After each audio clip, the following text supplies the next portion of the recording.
30 ans après, la rue des Rosiers a bien changé. Le restaurant Goldenberg est devenu un magasin de vêtements. C'est ici, à l'heure du déjeuner, qu'a eu lieu l'attentat ce 3 août 1982. Ils sont arrivés par cette porte-là, ont jeté 2 grenades dans le restaurant et tout de suite après, ont sorti les mitraillettes et ont arrosé. Le restaurant était plein. L'attentat fait 6 morts. Une plaque est posée en leur mémoire. Parmi eux, Anne Van Zanien, un nom que Dominique Blois n'oubliera jamais. Je suis entré dans le restaurant Goldenberg pour porter secours à des gens éventuellement qui en avaient besoin. J'ai essayé d'un peu de réanimer une femme américaine qui était décédée, qui était là avec son mari.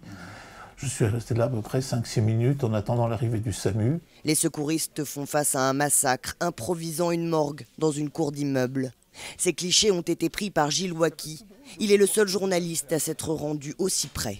Par image, à l'époque, les a passés en noir et blanc parce qu'en couleur, c'était insoutenable. Parce que le mélange de la charcuterie de la rue des Rosiers et le sang qu'il y avait partout, on ne pouvait pas passer. Des images qui l'ont hanté pendant 30 ans. J'ai vécu avec cette affaire parce que j'étais seul à avoir vu l'histoire.